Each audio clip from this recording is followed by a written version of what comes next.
Meus queridos e amados irmãos, que a paz do Senhor Jesus seja com todos. Aqui é o pastor Wilson Júnior, pastor auxiliar da Assembleia de Deus, Parque Potira, Ministério Fortaleza e professor da EBD Slide.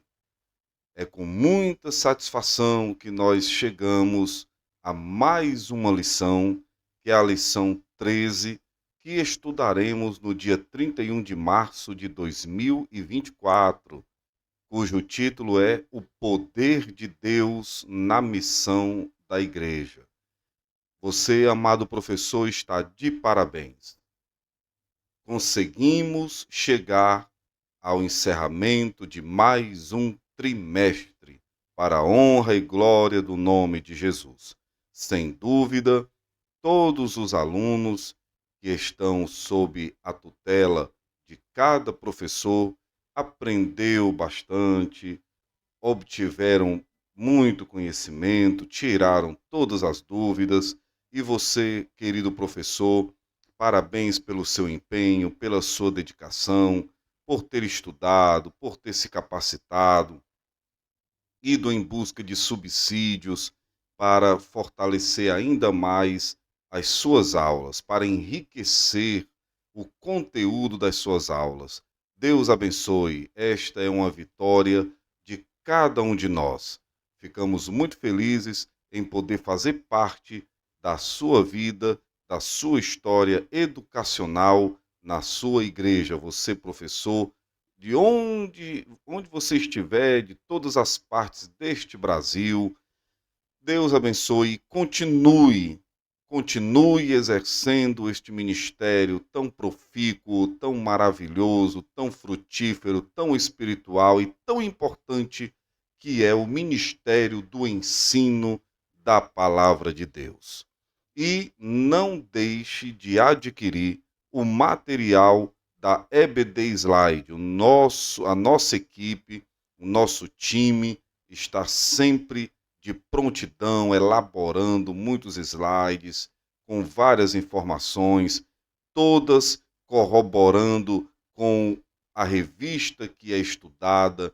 Você não terá acesso a assuntos que divergem da revista que é praticada no trimestre. Pelo contrário, todos os slides são muito bem preparados por nossa equipe, pelo professor Azeniel, para ajudar você, querido professor, a tornar a sua aula mais dinâmica, mais informativa, com muito conteúdo, com muita robustez de informação. Então visite o site da EBD Slide, adquira o seu material, curta o nosso perfil no Instagram, passe a nos seguir lá e, acessando o nosso canal no YouTube, você curte, dá aquele like nas nossas aulas, se inscreva, compartilhe, fale com outras pessoas, divulgue o nosso trabalho e, sem dúvida alguma, você também será recompensado. Tudo que fazemos aqui é por amor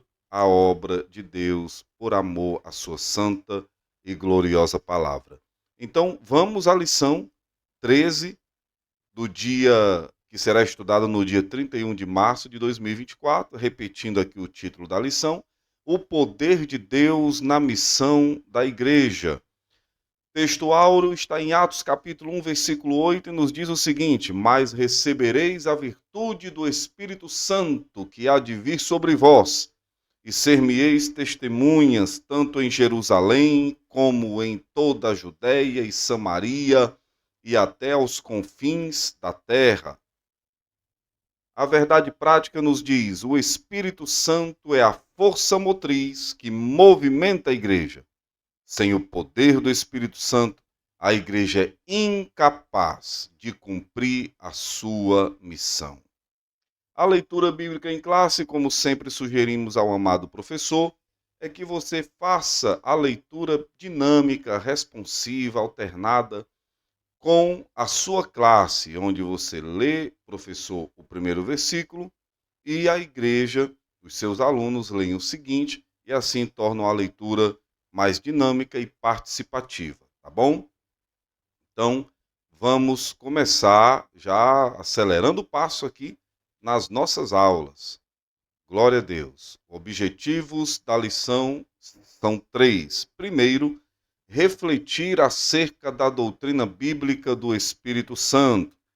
Segundo, analisar as diferentes perspectivas da capacitação do Espírito Santo à sua igreja. Terceiro, pensar no Espírito Santo como o principal impulsionador da obra missionária.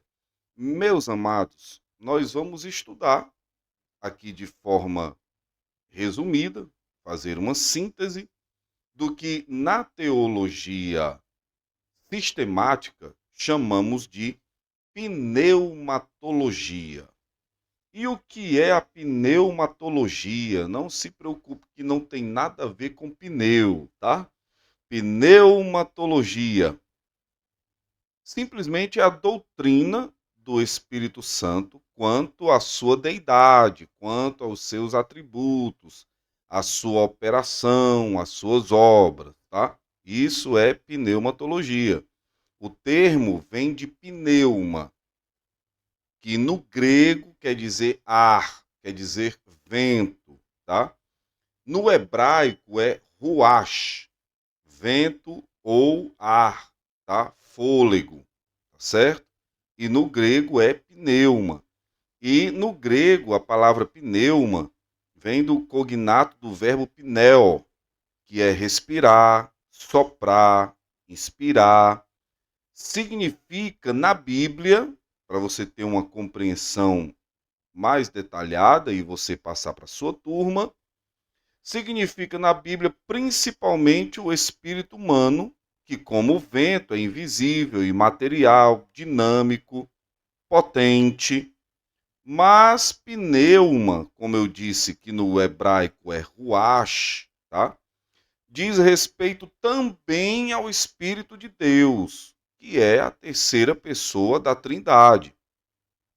E quanto aos atos e operações do Espírito Santo no Novo Testamento, na igreja, como Paráclito divino, prometido pelo Pai, bem como prometido e enviado pelo Filho, essa parte da doutrina da pneumatologia é comumente denominada também, recebe um outro nome, que é paracletologia. Lembram quando Jesus falou que enviaria outro consolador? Aquela palavra consolador é paráclito, tá? E a palavra outro, no grego, ela é traduzida por duas expressões. Tanto pode ser hétero, que nós sabemos muito bem o que significa a palavra hétero, como também pode ser utilizada a palavra allos. Então, Jesus, para essa palavra outro consolador, outro, ele usou allos, que é aquele que é como se fosse eu mesmo, eu próprio, ou seja, o Espírito do Senhor é como se fosse o próprio Senhor em nós, agindo na igreja, tá? Então nós vemos aí a Trindade atuando fortemente na igreja e principalmente na obra missionária, que é a obra primária da igreja cristã. Então, para o crente, para a igreja, a doutrina do Espírito Santo é altamente prioritária e indispensável, uma vez que o próprio título Espírito Santo denota o quê? Regeneração, recriação, vivificação, dinamismo, espiritualidade. O mesmo título denota santidade, santificação, por isso que é chamado de Espírito Santo. Ele habita em nós e por isso nós devemos também andar em santidade, porque dentro de nós habita o Deus chamado Espírito Santo. Então, vamos em frente. Na nossa introdução, nós vemos aqui o assunto da lição, né? Nesta lição, focaremos nossa atenção no poder do Espírito Santo na missão da Igreja de Cristo. Aqui mostraremos que o povo de Deus não pode prescindir do revestimento do poder pentecostal para obter êxito na sua missão na terra. Ou seja, é importantíssimo, é salutar, é imperativo que todos os crentes sejam revestidos de poder para realizarem a obra de Deus, para realizarem a obra do Senhor. Então, buscando o revestimento e recebendo esse revestimento, o crente tem, a partir daí, ousadia para anunciar com intrepidez a palavra do Senhor. Assim demonstraremos que a ação do Espírito Santo e a contemporaneidade de seus dons na igreja não se trata de uma mera opção, mas de algo imprescindível à sua maior necessidade. Tanto é, amados, que nós vemos a ordem do Senhor Jesus quando ele disse que a igreja permanecesse em Jerusalém até que do alto fossem revestidos de poder. E aí aconteceu que no cenáculo eles receberam o poder do Espírito Santo, falaram em outras línguas como confirmação do revestimento recebido e a partir de então tornaram-se testemunhas do Senhor Jesus Cristo. Sem o Espírito Santo, a igreja local não anda nem cumpre a sua vocação. Meus queridos, a terceira pessoa da Trindade não aparece com nomes revelados, como o Pai e o Filho, e sim com títulos descritivos da sua natureza e missão no mundo, entre os homens, bem como através de seus atos realizados. Espírito Santo não é rigorosamente um nome como apelativo, e sim um título descritivo da sua natureza e da sua missão principal. Por isso que o nome é Santo. E a sua principal missão é santificar esta dispensação que nós vivemos. Este período que nós vivemos é a dispensação desse Santo Espírito que veio habitar em nós. Ele habita nos servos do Senhor Jesus. As suas operações são invisíveis nas profundezas do nosso interior. Todos esses fatos mencionados tornam o estudo sobre o Espírito Santo muito difícil, cabendo aqui a pergunta, aquela pergunta que está em Jó, capítulo 11, versículo 7. Porventura alcançará os caminhos de Deus ou chegarás à perfeição do Todo-Poderoso? Então não tem como o homem se aprofundar nesta grandeza que é o Espírito Santo de Deus, que não é uma força ativa como uma determinada seita ensina, mas é uma pessoa que tem, que sente, que se move, que fala, que ouve, que vê, e nós veremos mais detalhes sobre isso mais à frente. Tá? Tópico de número 1, a doutrina do Espírito Santo segundo o evangelista Lucas. O ensino revelado nos escritos de Lucas, subtópico 1.1. Tanto o evangelho de Lucas quanto o livro de Atos, escritos pelo evangelista Lucas, revelam o ministério do Espírito Santo na vida de Jesus e da primeira igreja como uma necessidade imperiosa.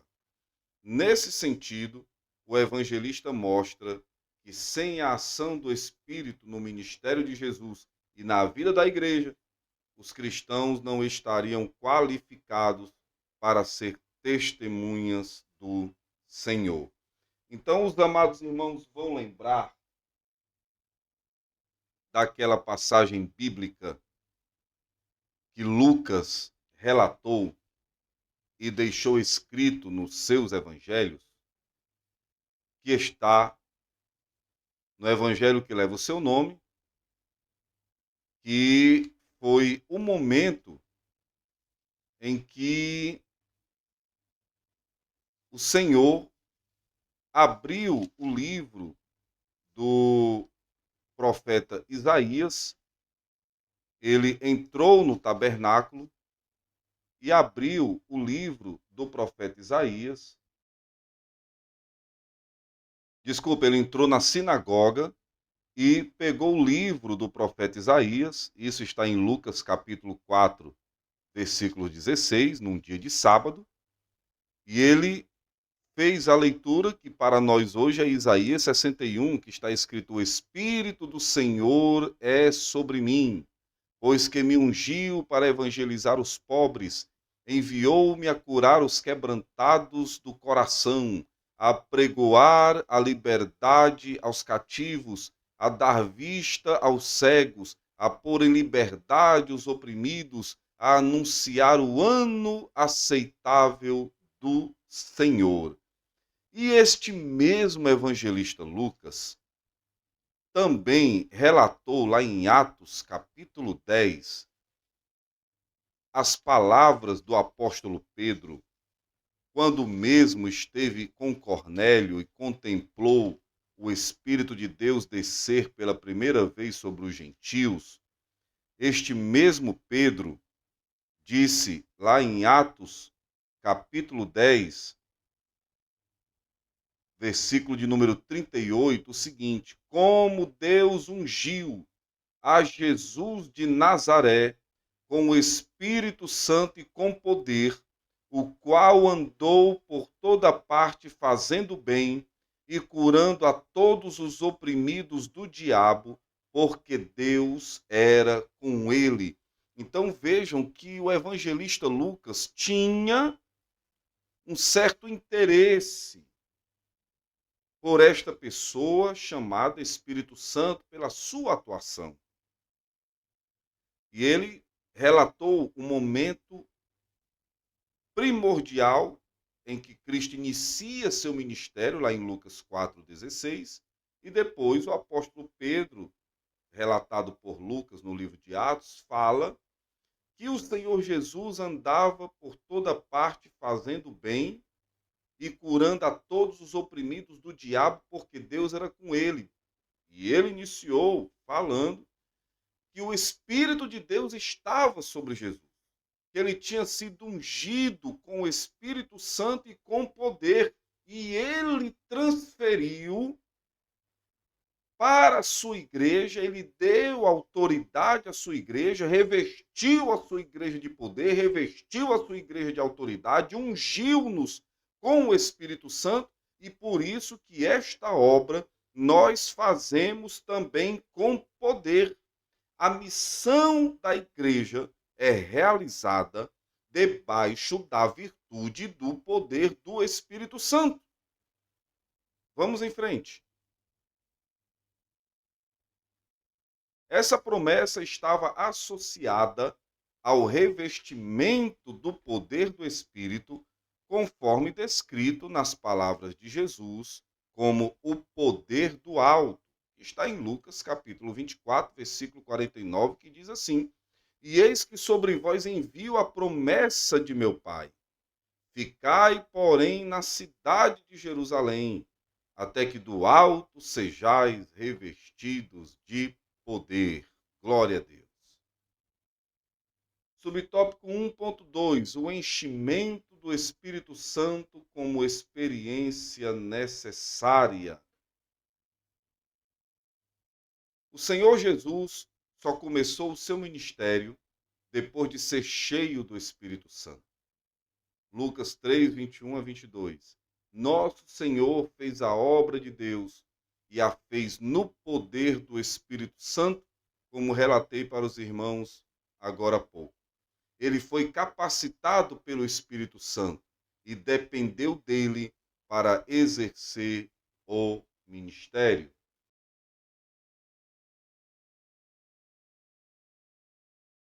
Mateus 12, 28 diz: Mas se eu expulso os demônios pelo Espírito de Deus, é consequentemente chegado a vós o reino de Deus.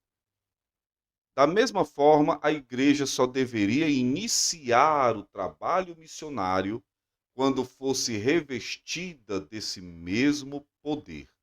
Aqui nós vemos nessa gravura uma tipificação do que pode ter ocorrido no cenáculo. Estavam ali os servos do Senhor reunidos, buscando a Deus, e a Bíblia nos relata que 120 receberam o que nós chamamos, nós pentecostais chamamos de batismo com o Espírito Santo. Mas o que é o batismo com o Espírito Santo? É um revestimento e derramamento de poder do alto, com a evidência física inicial de línguas estranhas, conforme o Espírito Santo concede pela instrumentalidade do Senhor Jesus para o ingresso do crente numa vida de mais profunda adoração e eficiente serviço para Deus. Já o batismo do Espírito, eu falei no batismo com o Espírito, mas já o batismo do Espírito, como vemos em 1 Coríntios, capítulo 12, versículos 13, Gálatas 3 e 27 e Efésios 4, versículo 5, trata-se de um batismo figurado, apesar de ser real. Todos aqueles que experimentam o novo nascimento, que é também efetuado pelo Espírito Santo, são por ele imersos, batizados, feitos participantes do corpo místico de Cristo, que é a sua igreja no sentido universal. Nesse sentido, amados irmãos, todos os salvos são batizados pelo Espírito Santo. Já quanto ao batismo com o Espírito Santo, seja para todos os salvos, mesmo que seja para todos os salvos, nem todos são batizados. A Escritura Sagrada, ao tratar de Israel como povo escolhido de Deus da antiga dispensação, declara o seguinte: 1 Coríntios, capítulo 10, versículo 2. E todos foram batizados em Moisés, na nuvem e no mar. Batizados em Moisés, irmãos, tem o sentido de para unirem-se a Moisés, ou seja, para pertencerem a Moisés. Aqui nós vemos um paralelo. O grandioso milagre da travessia de Israel pelo meio do mar, com a presença da nuvem divina protetora, aquela nuvem no alto, separou aquele povo sob Moisés como um corpo. O mar era ali algo material, mas a nuvem divina era sobrenatural. Em 1 Coríntios, capítulo 10, versículo 2, na expressão batizados em Moisés, a partícula original é eis, que significa o quê? Para ingressarem, unirem-se, pertencerem a ele. E aí o que eu quero dizer com isso? É muito simples. Certas denominações, por desconhecerem ou rejeitarem o batismo com o Espírito Santo, conforme Atos 1:5 e 2:4, confundem-no com esse batismo de que estamos tratando aqui. A evidência física inicial do precioso batismo com o Espírito Santo são as línguas estranhas sobrenaturais conforme o Espírito conceder. Embora o batismo seja um dom, uma dádiva de Deus para os seus filhos, ele precede os dons espirituais mencionados nas epístolas, principalmente em 1 Coríntios, capítulo 12, versículos 1 a 11. Então, eu preciso receber o batismo, porque recebendo o batismo, falando em línguas pela primeira vez, que é um sinal de que eu fui batizado, isso aí abre portas para os demais dons espirituais. É uma porta de entrada para o recebimento dos demais dons, tá? Por isso, podemos afirmar que no contexto literário do evangelista Lucas, especialmente no livro dos Atos dos Apóstolos, o Espírito Santo aparece como uma necessidade e não como uma opção. O enchimento do Espírito como uma experiência concreta, subtópico 1.3. Se, por um lado, Lucas apresenta o Espírito Santo como uma necessidade na vida da igreja, por outro, ele mostra que o enchimento do Espírito ocorre como uma experiência concreta na vida do crente. Nesse sentido, o livro de Atos retrata a experiência pentecostal como um acontecimento objetivo, não subjetivo. Ela podia ser vista e ouvida. Os irmãos lembram como está escrito em Atos 2? E cumprindo-se o dia de Pentecostes, estavam todos reunidos no mesmo lugar, e de repente veio do céu um som como de um vento impetuoso e encheu toda a casa em que estavam assentados. E foram vistas sobre eles línguas repartidas como que de fogo, as quais foram pousando sobre cada um deles. E diz a Bíblia que todos foram cheios do Espírito Santo, Atos 2:4, e começaram a falar em outras línguas, conforme o Espírito lhes concedia que falassem. Então nós vemos aqui que foi algo visto e ouvido. Eles viram as labaredas de fogo descendo e ouviram que diante deste fenômeno, um outro fenômeno aconteceu, que na verdade foram três fenômenos, né? Ouviram o barulho de um vento impetuoso, depois viram as labaredas de fogo descendo e também começaram a falar em outras línguas. Mas o que são línguas estranhas? Por meio das línguas estranhas, o crente edifica-se a si mesmo espiritualmente, como está em 1 Coríntios, capítulo 14, versículo 4. Línguas da parte do Espírito é o único dos dons do qual está escrito que edifica o seu portador. O que é que o senhor quer dizer com isso, professor? Todo crente que é batizado com o Espírito Santo precisa ter o seu particular com Deus e orar em outras línguas, porque isso lhe produzirá edificação espiritual e fortalecimento espiritual, como a Bíblia nos diz. E aquele que não é batizado com o Espírito Santo, aqui no nosso reduto pentecostal, nós costumamos dizer que é interessante que busquemos, que possamos buscar até receber este batismo. Continuando, meus queridos, havia manifestações físicas que se tornavam reais para quem as tinha e visíveis para quem as presenciava. Em outras palavras, quem recebeu sabia que havia recebido. Dentre os muitos sinais, um se sobressaía sobre os demais: o falar em línguas desconhecidas. Amados, estamos vivendo a onda do cessacionismo. É bem verdade que sempre existiu uma vertente teológica cristã que não acredita na atualidade, na contemporaneidade dos dons espirituais. Aos que acreditam, dá-se o nome de continuistas ou continuacionistas, tanto faz uma expressão como outra. E aos que não acreditam na atualidade dos dons, dá-se o nome de cessacionista. Não confunda com sensacionalista, por favor. É cessacionista, que vem de cessar, tá? Então, eles acreditam, os cessacionistas, que os dons cessaram no momento em que surgiu a Bíblia.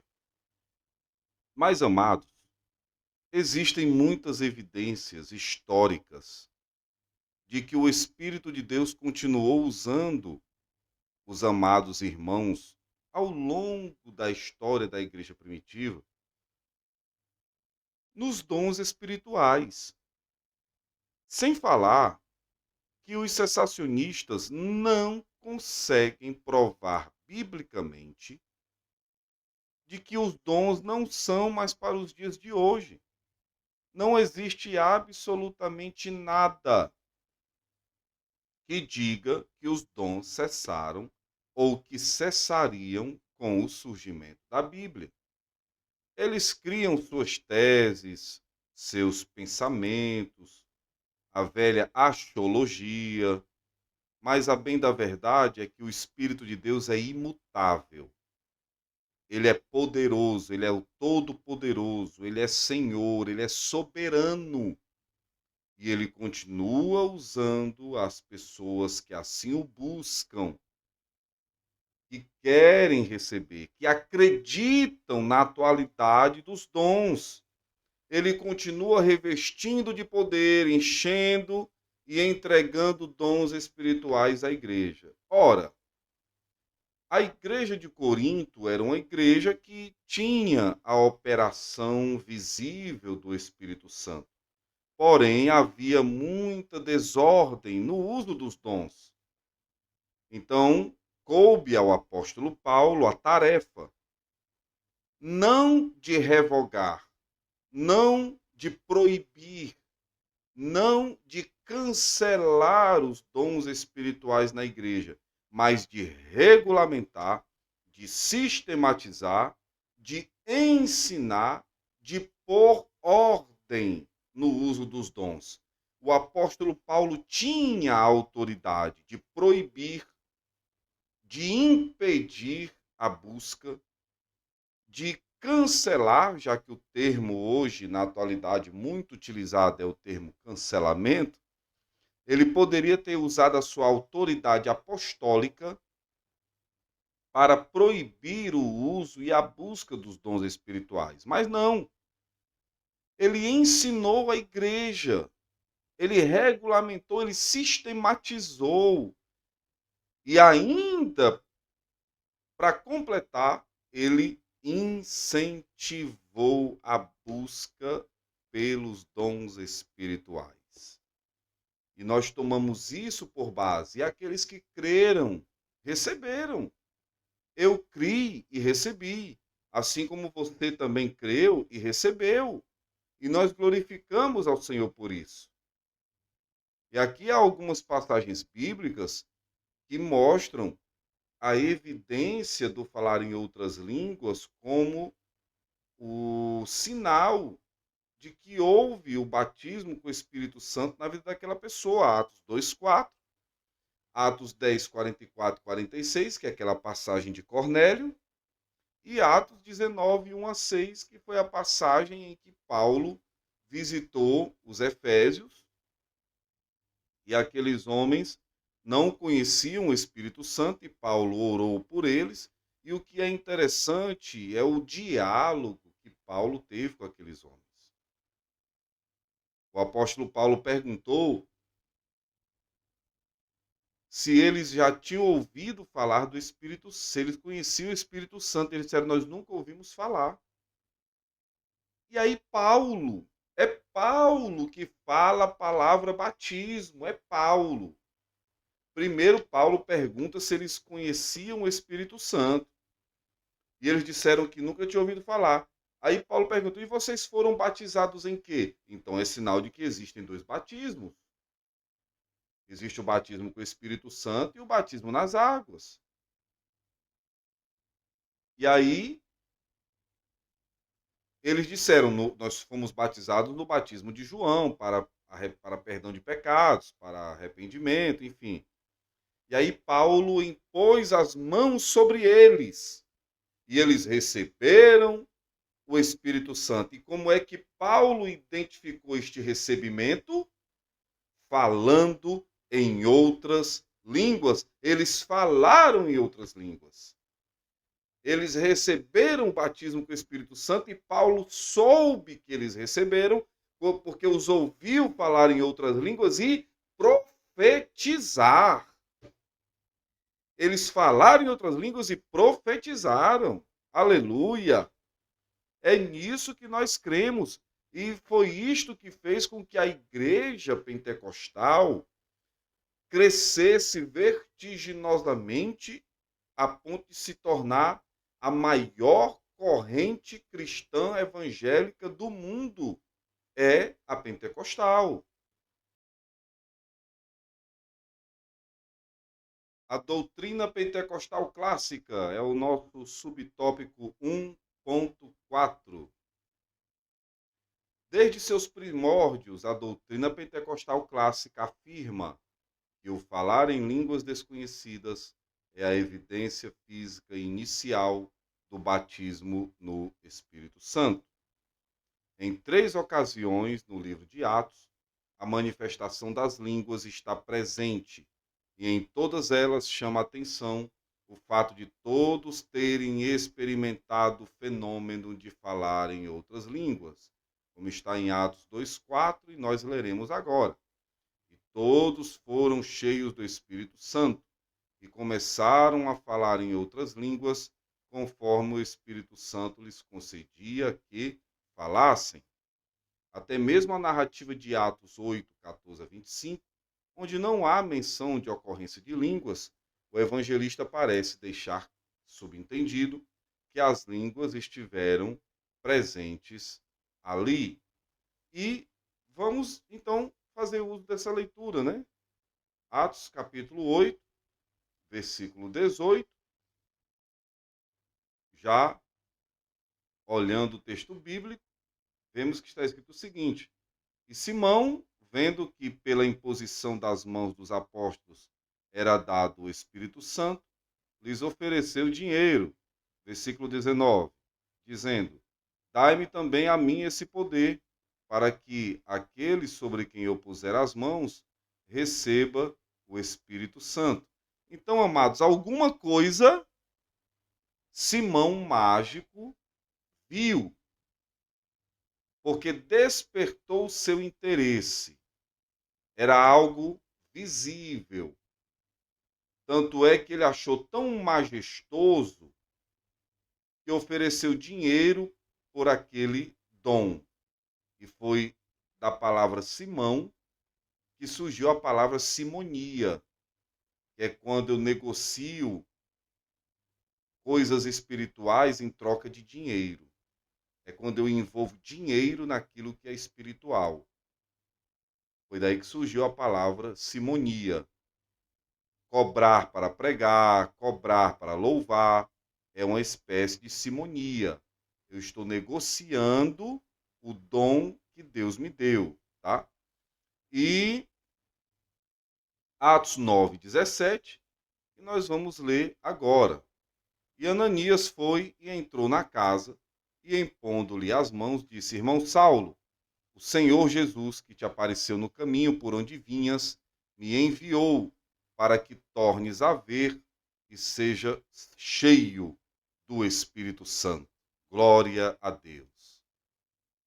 Assim, estudiosos dos livros de Lucas reconhecem que o uso que o evangelista faz das expressões batismo no Espírito Santo ou ser cheio do Espírito Santo em Atos dos Apóstolos tem a ver com a experiência do derramamento do Santo Espírito acompanhada de línguas desconhecidas como a evidência inicial, né, de quem recebeu o batismo com o Espírito Santo. Amados, o próprio livro de Atos impressiona porque é o livro do Espírito Santo. No capítulo 1, nós vemos a promessa do Espírito Santo. No 2, o derramamento do Espírito Santo. No 3, os milagres do Espírito Santo. No 4, a ousadia pelo Espírito Santo. No capítulo 5, a gente vê a deidade do Espírito Santo. No 6, o trabalho no poder do Espírito Santo. No 7, a pregação inspirada pelo Espírito Santo. No capítulo 8, a expansão da igreja pelo Espírito Santo. No 9, nós vemos a conversão de Saulo de Tarso pelo Espírito Santo. No 10, o céu aberto para salvar pelo Espírito Santo.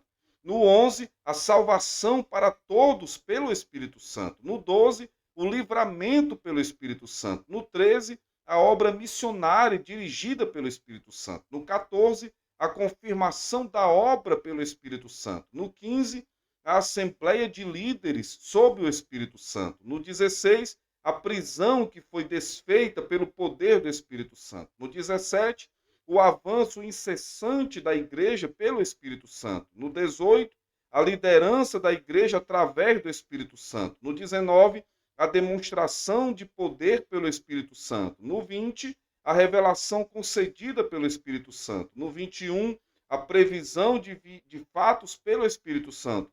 Já no capítulo 22, nós vemos a presença constante do Espírito Santo. No 23, nós vemos a proteção contínua do Espírito Santo. E no 24, a coragem contínua pelo Espírito Santo. No 25, nós vemos ali a convicção total pelo Espírito Santo. No 26, o heroísmo pelo Espírito Santo. No 27, a consolação pelo Espírito Santo. No 28, nós vemos a progressão da igreja pelo Espírito Santo. E hoje nós continuamos reescrevendo a história do livro de Atos, porque o Espírito Santo continuou ao longo da história, usando homens, usando mulheres, revestindo de poder, capacitando, salvando, curando, batizando, entregando dons. Nós somos a continuação do livro de Atos. O livro de Atos não terminou no capítulo 28. O Espírito Santo capacitando as testemunhas, tópico 2. Capacitando as testemunhas, subtópico 2.1. No livro de Atos é possível perceber o ensino da capacitação do Espírito Santo sob diferentes perspectivas. Primeiramente, o Espírito capacitando líderes para o desempenho da obra de Deus. Vamos ler o que está em Atos 4:33. E os apóstolos davam com grande poder testemunho da ressurreição do Senhor Jesus, e em todos eles havia abundante graça. Lembrando que a palavra graça no original grego é carisma. Então, que é a mesma palavra para dons, né? para dom espiritual. É uma dádiva. Então, estes homens, onde eles iam pregando, falando da ressurreição de Jesus, falando do poder do Senhor Jesus, o Espírito Santo os usava na manifestação de sinais, curando os enfermos, expulsando demônios, impondo as mãos sobre os doentes, eles sendo curados, salvação, que havia bastante na peregrinação dos apóstolos, dos discípulos que davam testemunho do Senhor Jesus, havia sempre salvação. Tanto é que aqueles que não eram crentes queriam ser crentes só ao verem o testemunho, o comportamento e a união daquelas pessoas. Vejam como era a vida dos nossos primeiros irmãos.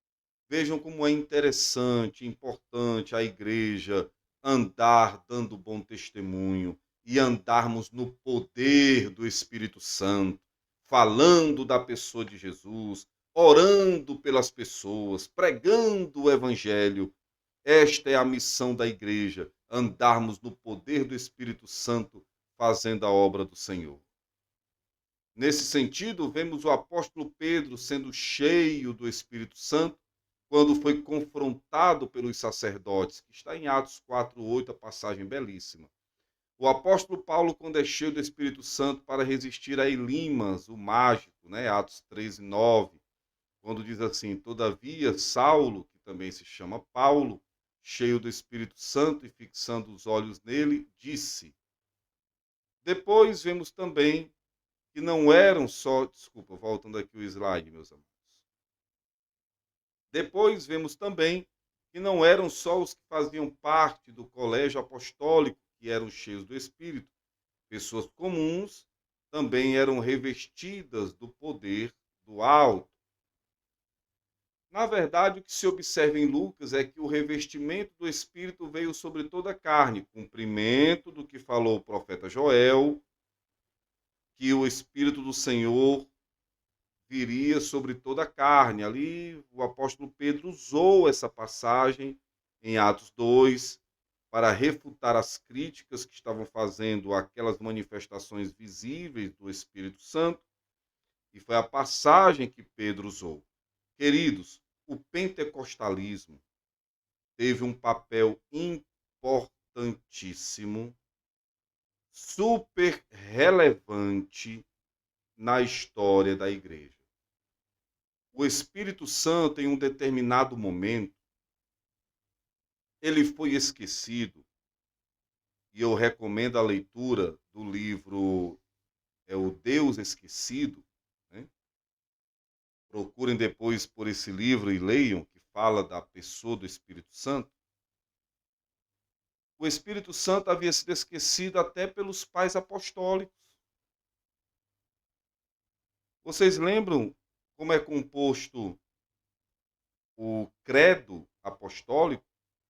O credo apostólico diz assim: creio em Deus Pai Todo-Poderoso, Criador dos céus e da terra, e em seu único Filho, nosso Senhor, em Jesus Cristo, nosso Senhor, que foi concebido pelo poder do Espírito Santo, nasceu da Virgem Maria, padeceu sob Pôncio Pilatos, foi crucificado, morto e sepultado, desceu à mansão dos mortos, ressuscitou ao terceiro dia, subiu aos céus, está sentado à direita de Deus Pai Todo-Poderoso, de onde há de vir a julgar os vivos e os mortos. Creio no Espírito Santo. Só fala isso. Sobre o Espírito Santo, o credo apostólico só fala isso. Creio no Espírito Santo. Não exalta a pessoa do Espírito Santo como exaltou a pessoa do Pai e a pessoa do Filho. Depois desse credo, surgiu o credo niceno. Nós falamos do credo apostólico. Surgiu o credo niceno.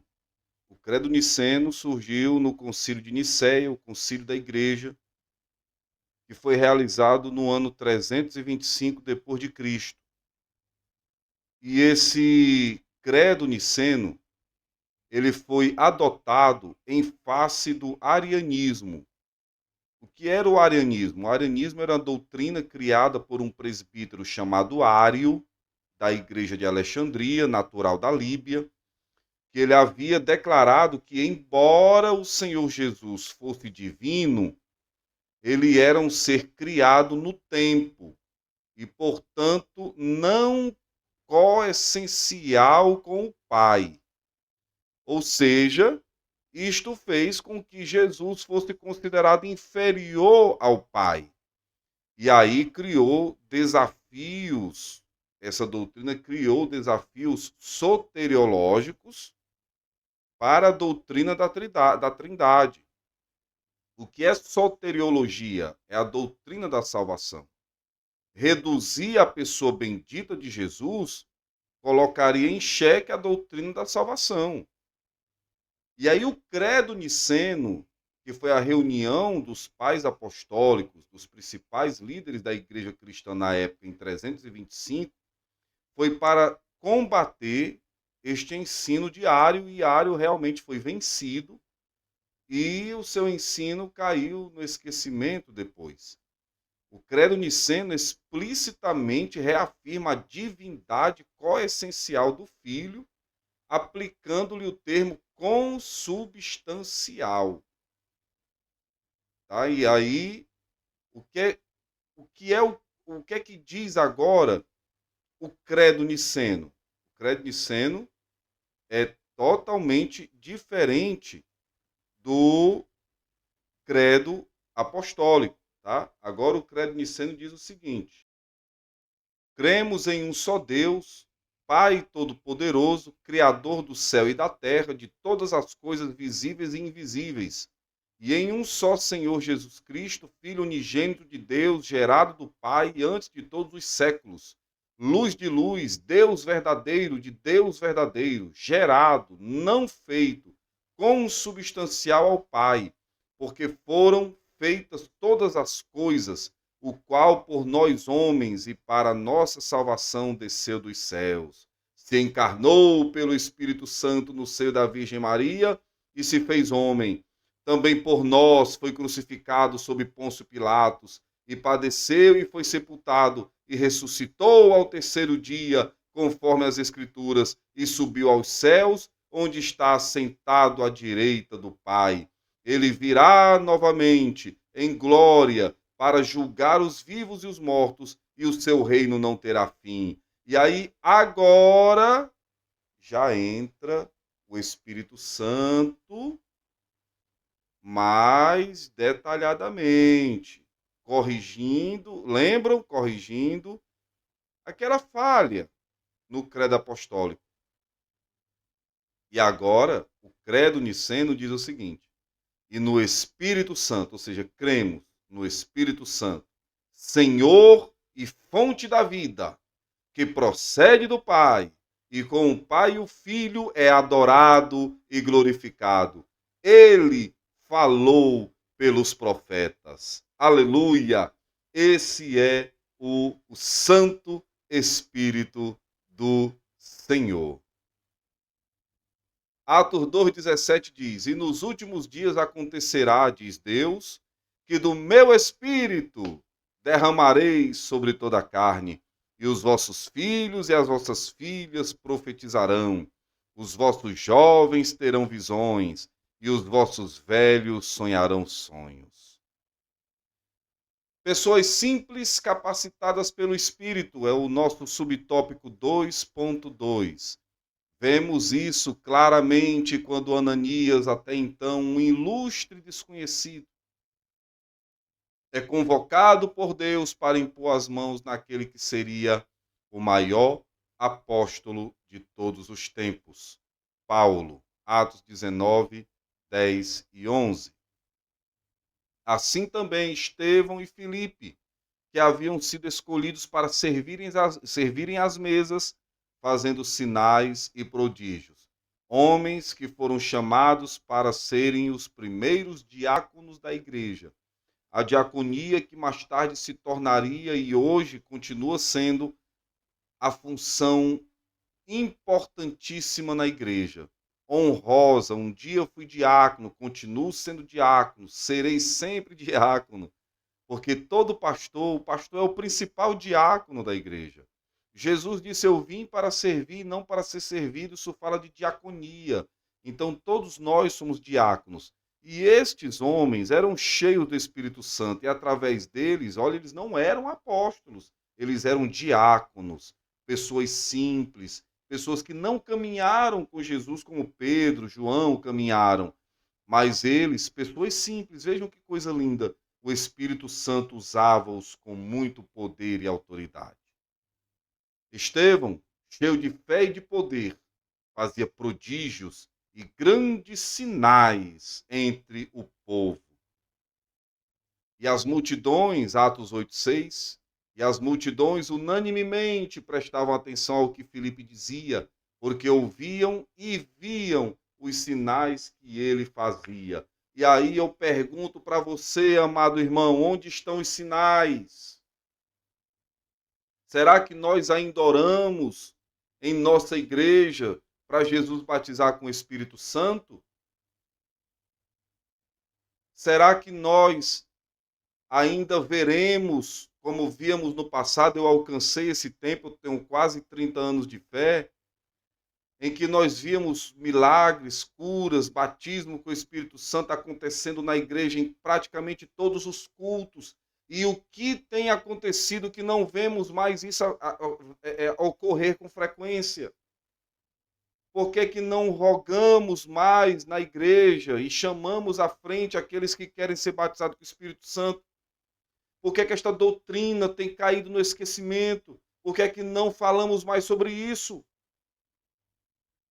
Se a igreja primitiva via e ouvia, né? Eles ouviam a palavra e viam os sinais acontecendo, por que é que isso não pode voltar a acontecer nos dias de hoje?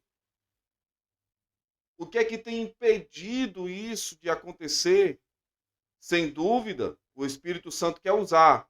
Ele não mudou. Então a culpa pode ser nossa. E deixamos em algum momento de crer, deixamos a frieza entrar no nosso coração. Então é tempo de nós revermos isso e voltarmos a ser usados nas mãos do Senhor.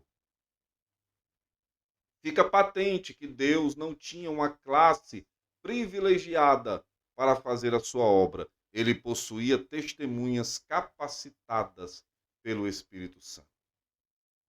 Capacitando a igreja, subtópico 2.3. No contexto literário e doutrinário de Lucas, a igreja do Novo Testamento é vista como portadora de uma missão profética. Nela há um ministério profético de todos os crentes, como está em Atos 2:17, e nós veremos agora. E nos últimos dias acontecerá, diz Deus, que do meu espírito derramarei sobre toda a carne, e os vossos filhos e as vossas filhas profetizarão, e os vossos jovens terão visões, e os vossos velhos sonharão sonhos. Nesse sentido, conforme o contexto de Atos, o testemunho não é apenas individual, como mostrado nesta lição, mas também de toda a igreja descrita em Atos. Meus queridos, a recomendação da Bíblia aos crentes pentecostais é o seguinte: não vos embriagueis com vinho em que há contenda, mas enchei-vos do Espírito. Efésios 5:18. O que quer dizer esse enchei-vos do Espírito? O verbo traduzido por enchei-vos nos traz no original 4 lições importantes. Decore isso. 4 lições. A primeira lição é o imperativo, ou seja, é uma ordem. Você precisa obedecer essa ordem, ser cheio do Espírito Santo. Segundo, está no plural. Por isso, aplica-se a todos os crentes. Terceiro, está na voz passiva. O que quer dizer isso? Significa que a ação de estarmos cheios do Espírito Santo é atribuição dele. É ele quem nos enche, nós só buscamos e ele nos enche. E o quarto, está no tempo presente contínuo. O que quer dizer isso, professor? Isso designa uma ação constante, contínua. Portanto, meu querido, pode ser traduzido como, esse versículo poderia ser escrito assim: deixai-vos encher continuamente do Espírito. É uma ordem e ela precisa ser obedecida. Assim, essa comunidade de crentes, capacitada pelo Espírito Santo, ganhava a confiança e a admiração das pessoas ao seu redor, como está em Atos 2:47, louvando a Deus e caindo na graça de todo o povo. E todos os dias acrescentava o Senhor à igreja aqueles que se haviam de salvar. Era muita unção, era muita graça, era muita alegria, o povo contente, o povo feliz, sentindo a presença de Deus, reunindo-se de casa em casa, partindo pão, e os que estavam de fora queriam fazer parte dessa comunidade gloriosa também. Portanto, o crescimento das igrejas em Atos estava associado ao testemunho dado pelos grupos de crentes capacitados pelo Espírito Santo. Atos 9:31. Independente da escolaridade, perceberam como a igreja pentecostal é? A igreja pentecostal é mista. O Espírito Santo capacitou tanto leigos quanto doutos, tanto as pessoas que desprovidas de cultura como aqueles que cursaram faculdade. O Espírito Santo usa a todos. E a Assembleia de Deus, que é a igreja na qual fazemos parte, estamos inseridos, a igreja que cresceu muito nas comunidades, nos bairros mais simples, mais pobres, nos rincões desse Brasil. O evangelho chegou a muitas pessoas através de pessoas que nunca sequer entraram numa escola, mas que pregavam com poder, com ousadia, com unção, tinham sabedoria dada pelo Espírito Santo, e isso causava impacto nas pessoas. O Espírito Santo como fonte geradora de missões. O envio missionário, subtópico 3.1. O capítulo 13 do livro de Atos dos Apóstolos narra o envio dos primeiros missionários da igreja em Antioquia. O que chama a atenção nessa narrativa é a participação ativa do Espírito Santo no envio missionário. Nesse texto, Lucas menciona que havia alguns profetas na igreja que estava em Antioquia.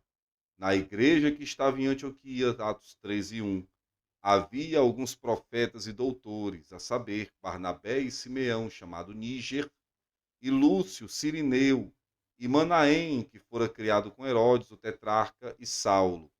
Vale salientar que este Simeão, chamado Níger, e Lúcio, Cirineu, pelo que está dito aí, né, Cirineu ficava em Cirenaica, na África, e Níger tem uma ligação com Nigéria, né, também no continente africano, e dá-nos a entender que eles eram negros. Tá?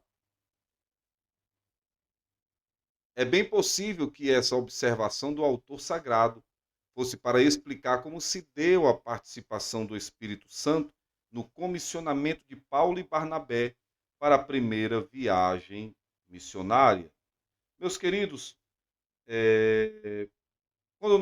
ao aceitar o convite divino para a maravilhosa salvação em Cristo, nós recebemos a bendita tarefa de anunciar as virtudes do Senhor Jesus Cristo, que nos chamou das trevas para a sua maravilhosa luz.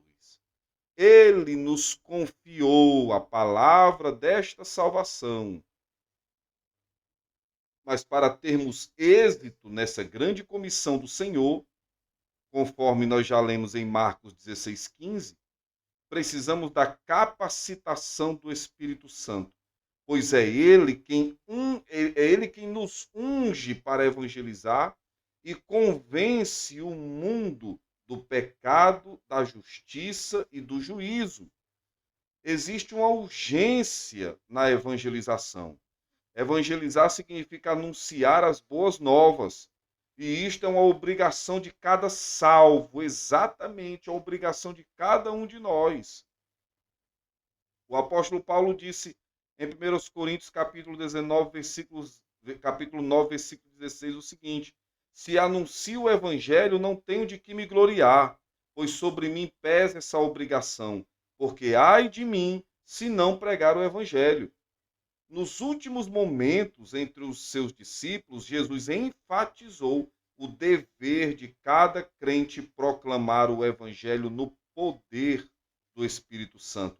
Não nos esqueçamos de que a evangelização deve ser pessoal, isto é, pessoa a pessoa, e igualmente em massa, como em tantos casos relatados no Novo Testamento. Esse assunto é muito urgente, irmãos.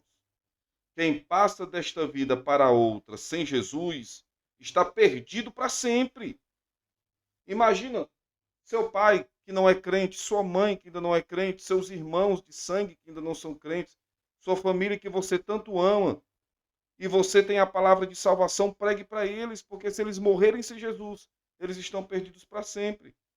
Embora o número de evangélicos brasileiros seja expressivo, a maioria não se preocupa com a evangelização, irmão. Isso é fato. Sabemos também que o principal movimento pentecostal do mundo está em nosso país, no Brasil. Por isso, não podemos deixar de falar do que temos visto e ouvido, como está em Atos capítulo 4, versículo 20.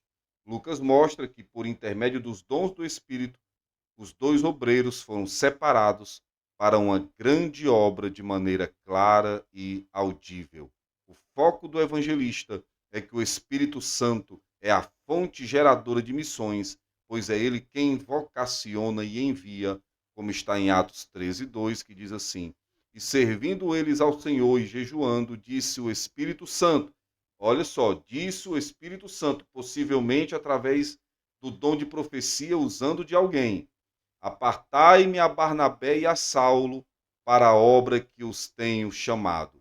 Sem dúvida, esse Espírito Santo usou alguém em profecia. E todos, claro, tiveram um discernimento de que era o Espírito Santo falando através do profeta. Então, todos ouviram e obedeceram de imediato o que foi dito. A estratégia missionária, subtópico 3.2. Em um mundo multicultural, a questão da estratégia missionária deve ser levada em conta. Não somente enviar, mas quem enviar, quando enviar e como enviar. Por exemplo, Paulo e Barnabé poderiam ter adotado a estratégia errada na obra missionária quando intentaram pregar na Ásia e Bitínia, mas foram impedidos pelo Espírito Santo. Olha que interessante, irmãos, em Atos 16, foi o capítulo em que Timóteo passou a fazer parte da junta missionária de Paulo. E aí Paulo intentou em fazer a obra na Ásia e na Bitínia, mas o Espírito Santo não permitiu. E aí eles, durante um sono, à noite, Timóteo já estava fazendo parte ali deles, Paulo teve um sonho em que um varão macedônico aparecia para ele, pedindo para atravessar a Macedônia e ajudá-los. O porto mais próximo, irmãos, ficava em Troade, para eles navegarem até o continente europeu. E aí Paulo caminhou com seus irmãos de missões mais de 600 quilômetros naquele momento.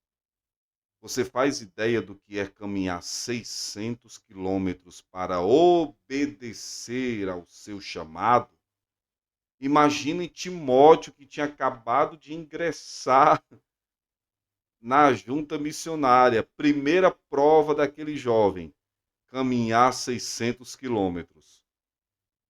A Bíblia não mostra, não diz, e a gente crê que eles não reclamaram. Eles eram pessoas que tinham muito amor pela obra de Deus. E assim foram, chegaram a Troade, pegaram o navio e foram até Filipos, onde eles pregaram o evangelho pela primeira vez na Europa, e depois Tessalônica, que foi a segunda região europeia a receber o evangelho, a receber a palavra de Deus. Foi o Espírito Santo que decidiu quem deveria ouvir o evangelho naquela circunstância, ou seja, ao invés deles irem para a Ásia, foram para a Europa.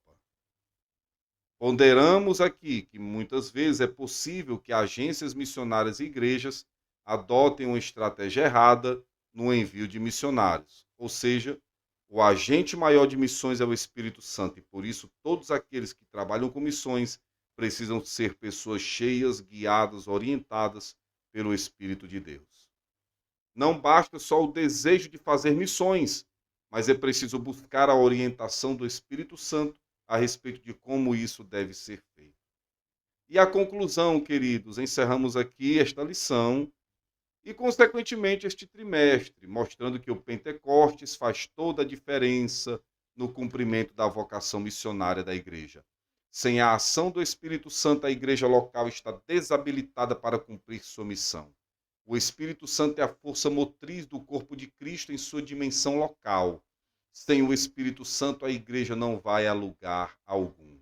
Na década de 40, amados, o missionário Daniel Berg, um dos fundadores da Assembleia de Deus, numa entrevista a uma rádio brasileira, o irmão perguntou a ele: missionário Daniel Berg, a que o senhor atribui o crescimento tão rápido da Assembleia de Deus a ponto dela hoje ser a maior igreja evangélica do Brasil? Irmãos, estou falando da década de 40. A Assembleia de Deus já era a maior do Brasil. Sabem qual foi a resposta do Daniel Berg? Ele disse: o Espírito Santo. O Espírito Santo é o responsável, aleluia, pelo crescimento da Assembleia de Deus.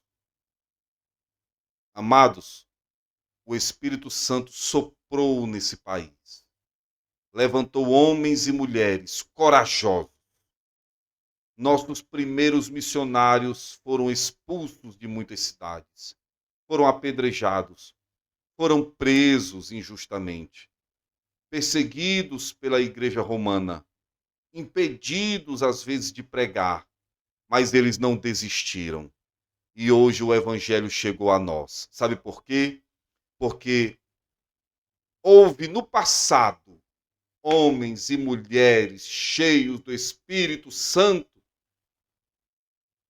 que não amaram a si próprio. A Bíblia diz que foram pessoas das quais o mundo não era digno. Aquelas pessoas não amaram a si próprio, amaram a Deus acima de todas as coisas e ao próximo como a si mesmo. Eles se preocupavam em pregar a palavra, em pregar o evangelho, em levar a mensagem da salvação aos perdidos, e isto no poder do Espírito Santo de Deus, operando milagres, prodígios e maravilhas e mostrando que o nosso Senhor Jesus ainda salva.